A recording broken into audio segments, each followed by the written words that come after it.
She stood in my driveway, arms crossed, sunglasses on, pointing at my fence like she just caught a criminal. "This fence," she said, "is on my property. You'll have to move it." Her voice carried that fake confidence only someone truly entitled could pull off. I'd seen her before, Karen, the self-proclaimed president of HOA, though nobody actually remembered voting for her. My hands tightened around the garden hose, trying to stay calm. I'd built that fence 10 years ago, with city permits. But she didn't care about facts. She cared about control. When I told her I had the documents, she smirked. "I already called the HOA board. You'll be fined, and if you don't move it, we'll sue." The way she said "we'll" made it sound like she owned the whole neighborhood. My dog started barking from behind the fence, and she jumped back, pretending to be scared. "See, even your dog knows this fence doesn't belong here." I wanted to laugh, but then she pulled out her phone and started taking pictures of my yard, my mailbox, even my daughter's swing set. "You can't do that," I said sharply. "That's my private property." She didn't even look at me. "Oh, I can. HOA rules allow me to document violations." Violations. That word burned through me. I'd paid every HOA fee, followed every guideline, even painted my mailbox the exact dull beige color they wanted. And yet, she always found something new to pick at. But this time, she crossed a line. She wasn't just complaining, she was trying to rewrite my property lines. I walked back inside, heart pounding, and pulled out the old folder from my cabinet. The original land survey. Stamped, signed, certified. But then I noticed something strange. The corner mark she claimed as hers wasn't even on her plot. She was lying. Or maybe worse, she knew she was lying. The next morning, a man in a blue truck showed up, a city surveyor I'd hired overnight. Karen stormed out of her house like she'd been waiting behind the curtain for her cue. "You can't bring outsiders here without HOA approval," she shouted. The surveyor raised an eyebrow. "Ma'am, I'm here on a legal property check." Her face changed. She tried to smile, but it twitched at the edges. "Oh, legal, you say?" she mumbled. She stood back with her arms folded, watching every move like a hawk while he drove the metal stakes into the ground. The air felt thick, like something was about to snap. The surveyor looked at his clipboard, then at me, then at Karen. "Well," he said slowly, "this is interesting." Karen's face lit up for a second, as if she was about to win something big. But then he continued, "According to the records, the fence isn't on her land. Actually, a few feet of her driveway is on yours."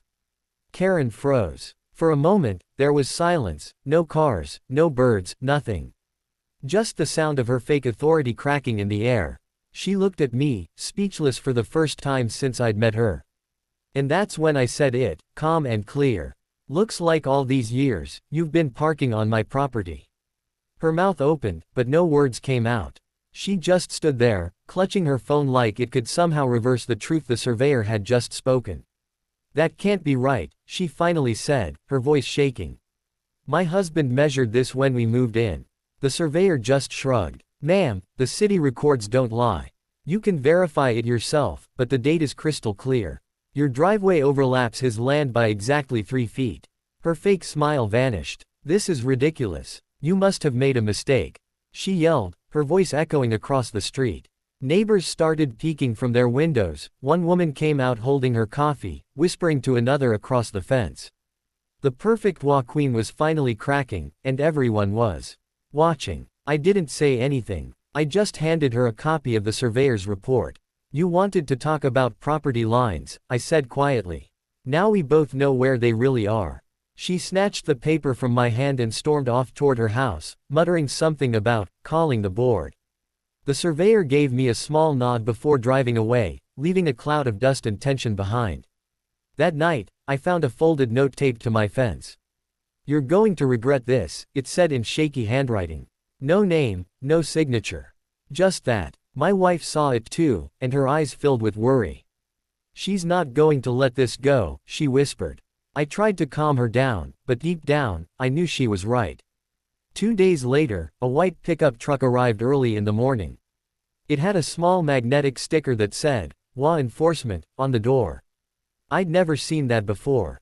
2 men stepped out wearing reflective vests, no badges, no city logos. Karen followed behind them, smiling again like she'd regained her power. "These are our HOA inspectors," she announced loudly, making sure the neighbors heard. "They're here to check for code violations." I could feel my blood boiling. "Karen, there's no such thing as HOA inspectors," I said. "That's not even legal." One of the men ignored me and started taking pictures of my garage. The other scribbled something on a clipboard. I noticed the paper, it wasn't official. Just printed from a computer with the HOA logo she always used in her fake notices. That's when I pulled out my phone and started recording. "Ma'am, are these men licensed by the city?" I asked her clearly, making sure every word was caught on camera. She frowned. "You can't record me without permission." I smiled. "Actually, I can. This is my property." Her voice cracked. "Stop recording. I'll call the police right now," she screamed. The two men looked uneasy, stepping back toward the truck. "Karen," one of them said quietly, "maybe we should go." But she wouldn't back down. "No. He's violating HOA codes. He's trespassing," she shouted, pointing at me. That's when my phone buzzed, a message from my lawyer friend, Mark. "Got the footage. Send it. I'll handle the rest." Karen didn't know yet, but she was about to pick a fight with the wrong homeowner. I sent the video to Mark immediately. Within an hour, he called me back, his tone calm but sharp. "Those guys weren't inspectors," he said. "They're not even registered contractors. What Karen did could count as impersonation and harassment." My stomach tightened. So she really broke the law? I asked. "Worse," he replied. "If she forged HOA letters or used fake logos, that's mail fraud." That evening, I printed every message, photo, and fake notice she had ever left on my door. My wife helped me organize them into a neat folder. "Let her come again," I said quietly. "This time, we'll be ready." The next morning, Karen returned, wearing a blazer, sunglasses, and a smug little smile. She looked like she was about to run for office. "You think recording me changes anything?" she said. "The HOA board reviewed your property and decided your fence must be moved within 48 hours. Otherwise, we'll file a complaint with the county." She waved a document in my face. I took it from her hand. The letterhead looked official, but something about the font was off. I flipped to the last page and smiled. "You forgot something," I said, pointing to the bottom corner. "County complaint forms have a watermark. This one doesn't." Her face twitched. "That's not the point." "Oh, it's exactly the point," I interrupted, raising my phone to record again. "You've been forging documents, harassing homeowners, and sending fake inspectors.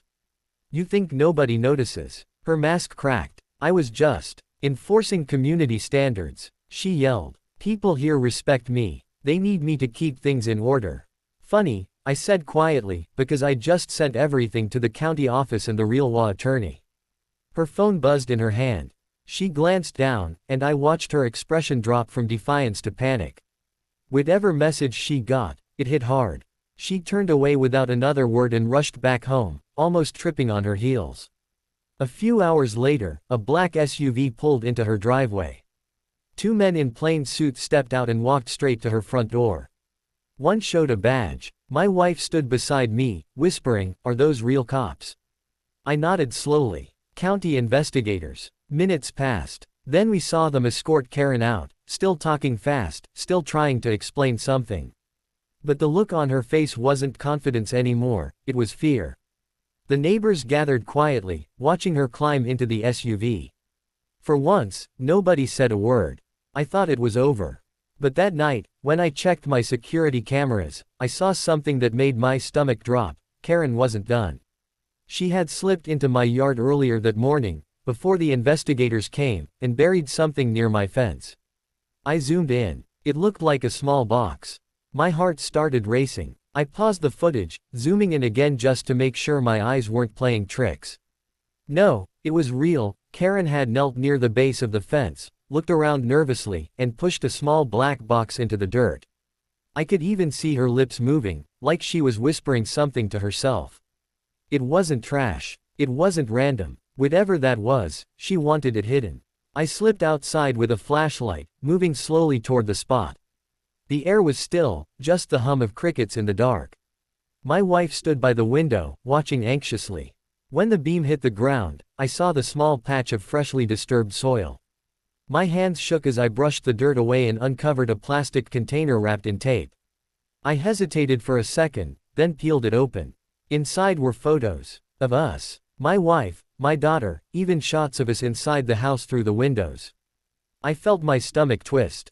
There were also printed emails, wall letters with my name on them, but altered, with fake threats and words like, non-compliant, and, eviction notice.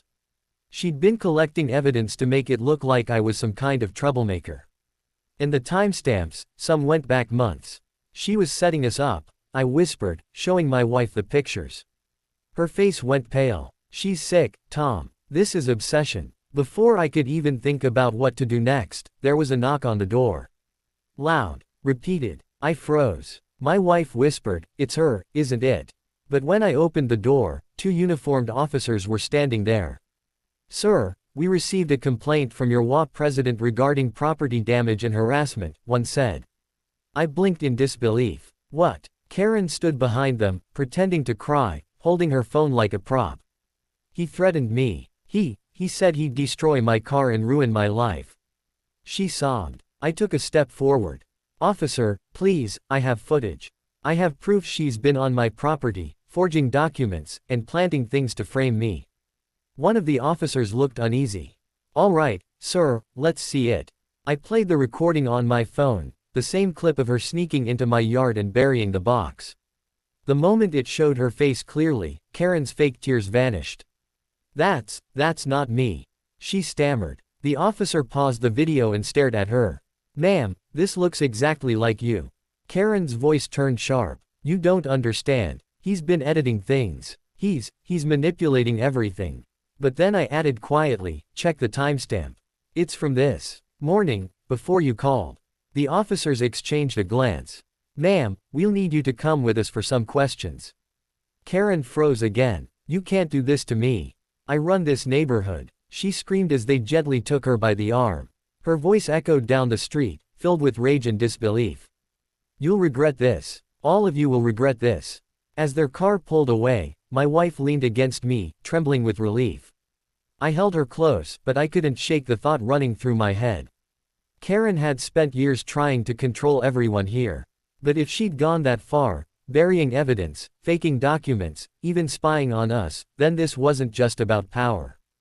It was personal. And something told me, she wasn't done yet. For the next few days, the neighborhood was quiet, eerily quiet. The same woman who once patrolled every driveway like she owned the pavement was suddenly gone. Her perfect lawn grew uneven, her porch light stayed off, and the HOA meetings she once ruled with an iron voice were, temporarily suspended. People whispered, but no one really knew what happened after the police took her. I wanted to move on. My wife wanted peace. But a part of me couldn't let go of the unease. Something about the way Karen screamed, "You'll regret this," kept echoing in my head. Then one morning, a letter arrived, no return address, just my name, typed neatly. I opened it carefully. Inside was a single page. "You think the truth is buried? Wait till you see what else she left behind." No signature. Just a smudge of dirt on the corner. I rushed outside and checked the yard again. Near the fence where the first box had been, there were faint marks, like someone had dug there recently. My hands shook as I started moving the soil. Beneath the first layer, I found another container, smaller, wrapped tight in plastic. Inside was a flash drive. I brought it inside and plugged it into my laptop. My wife stood behind me, clutching my shoulder. The screen flickered, and then a series of old video clips started playing. Not from my house, from Karen's. Hidden camera footage. Conversations between her and someone on the phone. "Yeah, I told him the fence was over the line," she said, laughing. "Once he breaks HOA compliance, we can file to seize the property. He has no idea what's coming." My chest tightened. She'd planned it for years. Every complaint, every violation, every fake rule, part of a bigger game to push people out and take their land. And I wasn't her first target. There were folders labeled with other names. Neighbors who had mysteriously moved away after endless HOA issues. I sent everything to Mark, and within a week, county officials reopened the case. Karen's entire operation, fake inspectors, forged letters, hidden recordings, was exposed publicly. Local news picked it up, and for the first time, the whole town knew who she really was. A month later, I stood in the same driveway where it all began. The fence still stood, untouched, exactly where it had always been. My daughter ran around the yard, laughing, while my wife smiled for the first time in weeks. I looked at the house across the street, Karen's house, now empty, windows boarded up, for sale, sign swinging in the breeze. And I couldn't help but whisper, almost to myself, funny how truth always finds its way out, even when someone tries to bury it. I turned toward my wife and smiled. You know what? I said softly. I didn't fight for this land because it was just dirt and wood. I fought for it because it's ours. And no one, no fake HOA queen, gets to take that away. She squeezed my hand, the sun setting behind us. And for the first time in a long time, our home finally felt like home again. Viral line, she tried to bury the truth under my fence, but it was her lies that got buried instead.